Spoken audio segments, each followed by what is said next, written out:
Good evening. आज की video में हम डिस्कस करेंगे very important topic that is Nernst equation. इसके पहले हमने निकाला था स्टैंडर्ड इलेक्ट्रोड पोटेंशियल, बट जो स्टैंडर्ड इलेक्ट्रोड पोटेंशियल था उसमें हमने कुछ स्टैंडर्ड कंडीशन रखी थी कि मान लो जो भी रिएक्शन होती है उस रिएक्शन में जो स्पीसीज इन्वॉल्व हो रही हैं उनका कॉन्सेंट्रेशन हमने यूनिटी कंसिडर किया था। But this is not necessary कि मान लो ये रिएक्शन हो रही है तो इसमें जो स्पीसीज इन्वॉल्व हो रही हैं उनका यूनिटी कॉन्सेंट्रेशन हो। यहाँ पे कॉन्सेंट्रेशन कुछ भी हो सकता है।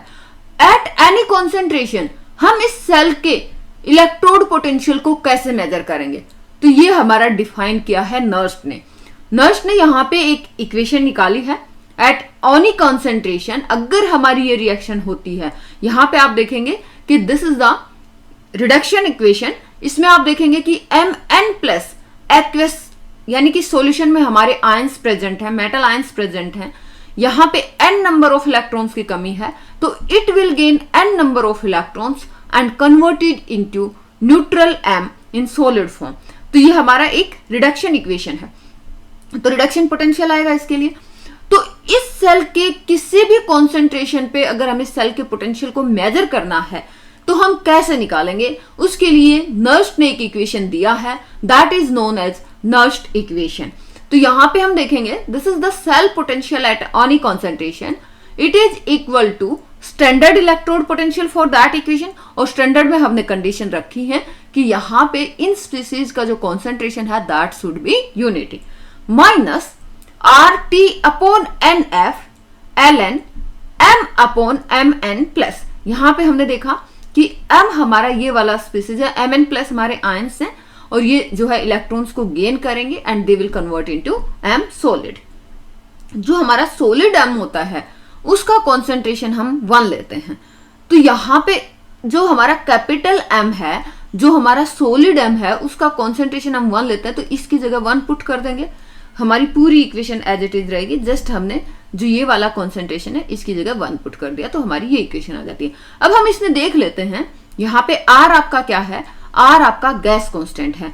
E नोट वैल्यू मैंने बताई कि ये हमारा स्टैंडर्ड इलेक्ट्रोड पोटेंशियल है जिसको हम मेजर करेंगे with respect to standard hydrogen electrode, जो हमने प्रीवियस वीडियो में समझा था। T हमारा क्या है, T टेम्परेचर इन केल्विन है।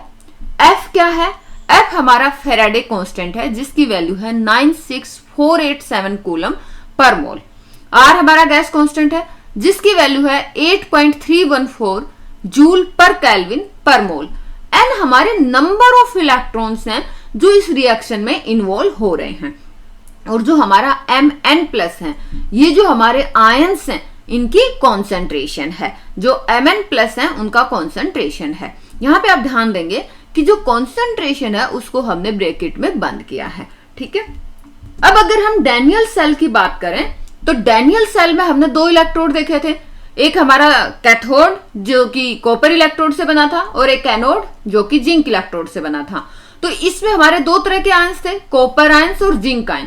तो अगर हम कोई भी कॉन्सेंट्रेशन कंसिडर करते हैं एट एनी कॉन्सेंट्रेशन, कैथोड पे अगर हम सेल पोटेंशियल कैथोड का निकालेंगे जिसपे कॉपर की रिएक्शन हो रही है तो ई कैथोड पे हमारा क्या आ जाएगा, ई नोट जो कि स्टैंडर्ड इलेक्ट्रोड पोटेंशियल होगा कॉपर सेल के लिए जो कि हमारा रिडक्शन हाफ सेल है, माइनस RT अपॉन 2F, क्योंकि कॉपर वाली सेल में हमने देखा था कि 2 इलेक्ट्रॉन्स का इन्वॉल्वमेंट है तो N is the number of electron और यहाँ पे नंबर ऑफ इलेक्ट्रॉन्स कितने हैं, 2 हैं। यहाँ पे हमारी इस तरीके से इक्वेशन थी कि कॉपर 2 प्लस एक्वस आयन जो हमारे कॉपर जो सॉल्यूशन है हमारा, उस सॉल्यूशन के अंदर जो कॉपर 2 प्लस आयंस प्रेजेंट हैं they will gain 2 electrons and convert into copper solid. तो यहाँ पे हमारे नंबर ऑफ इलेक्ट्रॉन्स कितने हैं, 2। तो N की वैल्यू क्या हो गई, 2। तो यहाँ पे हमने जस्ट ये वाली जो इक्वेशन है इस इक्वेशन में हम वैल्यू पुट करेंगे। तो यहाँ पे क्योंकि हम कॉपर के सेल का पोटेंशियल निकाल रहे हैं तो यहाँ पे हम M की जगह हमने कॉपर पुट किया है minus RT upon 2F ln 1 upon concentration of copper ions. Anode पे हमारा डैनियल सेल में जिंक होता है तो जिंक सेल का पोटेंशियल निकालेंगे। तो ये हमारा क्योंकि हम रिडक्शन पोटेंशियल कंसिडर करते हैं, E nought zinc ion upon zinc minus RT। Zinc वाली सेल में भी 2 इलेक्ट्रॉन इन्वॉल्व है। यहाँ पे आप देख सकते हैं जिंक के ऊपर 2 पॉजिटिव चार्ज है तो यहाँ पे N की वैल्यू यहाँ पे भी 2 है तो minus RT by 2F ln into 1 upon concentration of zinc ion. अब जो हमने सेल का पोटेंशियल निकाला था डैनियल सेल में, तो सेल पोटेंशियल में हमने क्या बताया था कि ई सेल जो हमारा होगा that is E cathode minus E anode. यहां पे अगर हम ई सेल की बात करें तो ये था हमारा ई कैथोड माइनस ई एनोड, और कैथोड पे हमारा क्या है, कैथोड पे है हमारा कॉपर वाला और एनोड पे है जिंक वाला। तो यहां पे हमने ई सेल निकाल लिया, ई कैथोड माइनस ई एनोड। तो कैथोड वाले पे वैल्यू पुट की कॉपर वाले पे, तो ये वाला कॉपर सेल था, इसकी वैल्यू हमने ये पुट कर दी, E nought copper ion upon copper minus R T by 2f L one upon copper ion concentration minus zinc वाली सेल जो है उसका ये वाला पोटेंशियल होगा E nought zinc minus R T by 2f L one upon zinc ion concentration. अब यहां पे हम क्या देख सकते हैं, ये जो ई नोट वैल्यू है इनको हम एक तरफ ले आए, तो ई नोट कॉपर माइनस ई नोट जिंक, तो ये हमारे स्टैंडर्ड इलेक्ट्रोड पोटेंशियल है। इन दोनों के डिफरेंस से अगर ये ई सेल है, इसकी जगह अगर हम ई नोट सेल कर दें तो ई नोट कैथोड माइनस ई नोट एनोड हो जाएगा।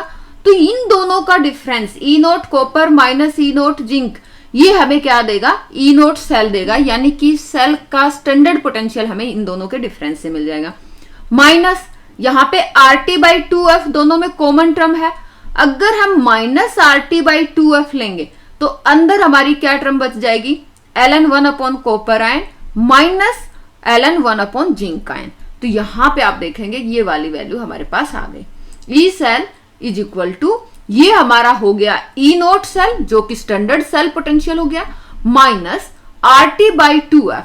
अब एलन में जब हम डिफरेंस लेते हैं तो उसको हम डिवाइड कर लेते हैं, तो अगर इसको डिवाइड करेंगे तो हमारे पास क्या आएगा, यहां पे देखिए इसको हमने क्या किया है, ln one upon copper ion, जब ये माइनस में टर्म होती है तो हम इसको डिवाइड कर देते हैं, एलन को जब सोल्व करते हैं तो वन अपॉन जिंक आयन। अब यहां पे अगर आप इसको फर्दर सोल्व करोगे तो क्योंकि वन अपॉन जिंक आयन इसलिए इसको ऊपर कर लेंगे, जिंक आयन हमारा ऊपर आ जाएगा, मल्टीप्लाई करेंगे तो जिंक आयन ऊपर हो जाएगा। तो यहां पे हमारा अल्टीमेटली नर्स्ट इक्वेशन क्या आ गया, E cell is equal to E naught cell minus R T by 2f ln zinc ion upon copper ion. तो यहां से आप क्या देख रहे हो, ई नोट सेल तो हमारा स्टैंडर्ड इलेक्ट्रोड पोटेंशियल है, जो हम स्टैंडर्ड हाइड्रोजन इलेक्ट्रोड के रेफरेंस में इस वैल्यू को निकाल लेंगे। अब ई सेल हमारा किस पे डिपेंड किया, R value constant, T value constant, number of electron जब रिएक्शंस होंगी तो उसमें कांस्टेंट, फैराडे वैल्यू कांस्टेंट, तो किस पे डिपेंड करेगा, जिंक आयन कॉन्सेंट्रेशन पे और कॉपर आयन कॉन्सेंट्रेशन पे। अब मान लो जिंक आयन का कॉन्सेंट्रेशन इंक्रीज हो रहा है, तो आप देखेंगे कि जिंक आयन कॉन्सेंट्रेशन इंक्रीज होगा तो ये वाली टर्म हमारी ज्यादा रहेगी और ये पूरा एज ए होल ये हमें माइनस करना है। तो ई नोट सेल से कुछ वैल्यू कम होगी, कुछ वैल्यू कम होगी तो हमारा ई सेल डिक्रीज होगा with increase in concentration of zinc ion. Okay, अब नेक्स्ट अगर हम कॉपर आयन कॉन्सेंट्रेशन की बात करें तो कॉपर आयन कॉन्सेंट्रेशन इंक्रीज होगा तो ये वोल टर्म हमारा कम होगा, और वोल टर्म कम होगा, हम माइनस कर रहे हैं तो हमारा एज ए होल जो ई सेल वैल्यू है वो इंक्रीज होगा, क्योंकि ये वाली वैल्यू हमारी कम डिक्रीज होगी। तो with increase in concentration of copper ion E cell value increase. इसको फिर से आप समझ सकते हो, अगर देखिए हमारी कॉपर आयन कॉन्सेंट्रेशन इंक्रीज हो रही है, ठीक है, कॉपर आयन कॉन्सेंट्रेशन इंक्रीज होगी तो क्या होगा, एज ए होल ये वाली वैल्यू हमारी कम होगी, और कम होगी तो क्योंकि हम इसमें से माइनस कर रहे हैं तो ई नोट सेल में से कम वैल्यू कम होगी, तो इसलिए हमारा अगर आप कॉपर आयन कंसंट्रेशन इंक्रीज करते जाएंगे तो ये वाली वैल्यू डिक्रीज होती जाएगी, और इसमें से मान लो पहले आप ज्यादा माइनस कर रहे थे अब कम माइनस कर रहे हो तो ये वाली E cell as a whole value आपकी इंक्रीज होती जाएगी।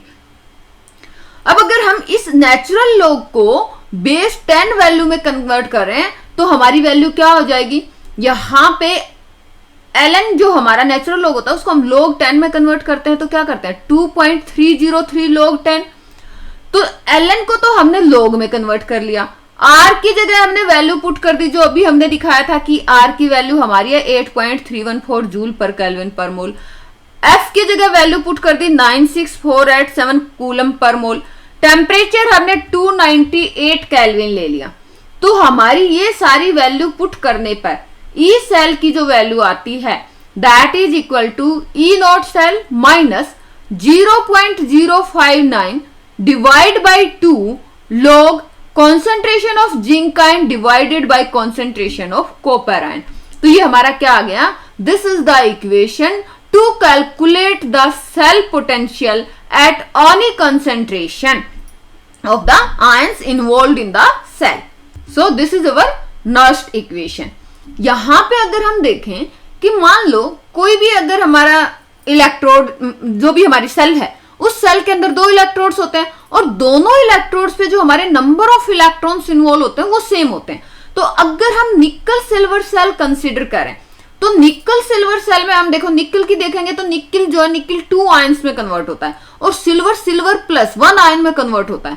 तो हमारे नंबर ऑफ इलेक्ट्रॉन्स बैलेंस कैसे करेंगे, तब हमारी जो सेल रिएक्शन होगी वो कुछ इस तरीके से होगी कि जो निकल है इट कन्वर्ट इनटू निकल 2 प्लस आयन। लेकिन क्योंकि देखो हमें पूरी जो हमारी इलेक्ट्रोकेमिकल सेल है उसमें जो रिएक्शंस होते हैं उसको बैलेंस करना है, तो एक सिल्वर आयन 1 इलेक्ट्रॉन गेन करेगा, पर यहाँ पे 2 इलेक्ट्रॉन इन्वॉल्व हो रहे हैं, दोनों इलेक्ट्रोड्स पे नंबर ऑफ इलेक्ट्रॉन्स का इन्वॉल्वमेंट सेम होगा। तो हम क्या करेंगे, यहाँ पे हमारे 2 सिल्वर आयंस 2 इलेक्ट्रॉन गेन करेंगे and they convert into silver solid. तो यहाँ पे नर्स्ट इक्वेशन को हम कैसे लिख सकते हैं, सेम टू सेम आपका रहेगा, जस्ट यहाँ पे देखिए जो आपकी ऑक्सीडाइज्ड स्पीसीज है उसको हम ऊपर लिखते हैं और रिड्यूस्ड स्पीसीज है उसको नीचे लिखते हैं।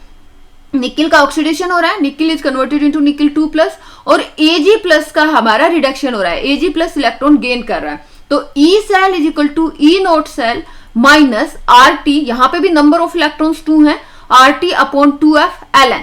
ऑक्सीडाइज्ड स्पीसीज हमारी निकल 2 प्लस है। अब यहाँ पे देखिए सिल्वर प्लस, अब इसमें कितने नंबर ऑफ मोल्स इन्वॉल्व हो रहे हैं, अगर हम इसको मोल्स की टर्म में लेंगे तो इसके 2, तो यहाँ पे जो कोफिशिएंट होता है उसकी हम पावर लेंगे, तो ये हमारा सिल्वर प्लस इसकी पावर लेंगे हम 2, क्योंकि यहाँ पे सिल्वर का कोफिशिएंट कितना है 2 सिल्वर आयंस इन्वॉल्व हो रहे हैं, या हम 2 मोल्स ऑफ सिल्वर आयंस की बात करेंगे अगर हम सारा का सारा मोल्स की टर्म में लेंगे तो आई होप कि यहाँ पे आपको कॉन्सेप्ट समझ आया होगा। अब अगर कोई भी अगर एक जनरल इलेक्ट्रोकेमिकल रिएक्शन है जिसको हम कंसीडर कर लें कि A moles of A combine with B moles of B, it gives C mole of C and D moles of D, ये हमारा प्रोडक्ट है और ये रिएक्टेंट है। जो नंबर ऑफ इलेक्ट्रॉन्स इन्वॉल्व हो रहे हैं वो हमने कंसीडर किए हैं n नंबर ऑफ इलेक्ट्रॉन्स। तो इस इक्वेशन के लिए हम जब नर्स्ट इक्वेशन लिखेंगे तो हमारी इक्वेशन हो जाएगी E cell is equal to E naught cell minus RT upon NF into Ln Q। Q यहाँ पे हमारा इक्विलिब्रियम कांस्टेंट है।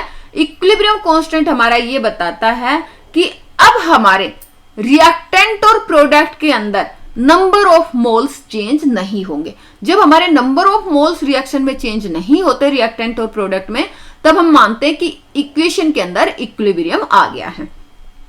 तो ये हमारा इक्विलिब्रियम कांस्टेंट क्लास 11th में आपने पढ़ा होगा, इसकी वैल्यू हम पुट करेंगे तो इक्विलिब्रियम कांस्टेंट की वैल्यू क्या होती है, जो हमारे प्रोडक्ट होते हैं कॉन्सेंट्रेशन ऑफ प्रोडक्ट उसका पावर, हम ये जो कोफिशिएंट होते हैं ये उनका पावर लेते हैं। तो यहाँ पे हमारा प्रोडक्ट क्या है C और D, तो C का कोफिशिएंट C, तो C की पावर C और D की power D divided by reactant है हमारा A और B, तो A की पावर A और B की पावर B। तो ये हो गया हमारा Nernst equation for any general electrochemical reaction. So इस वीडियो में इतना ही। Thank you.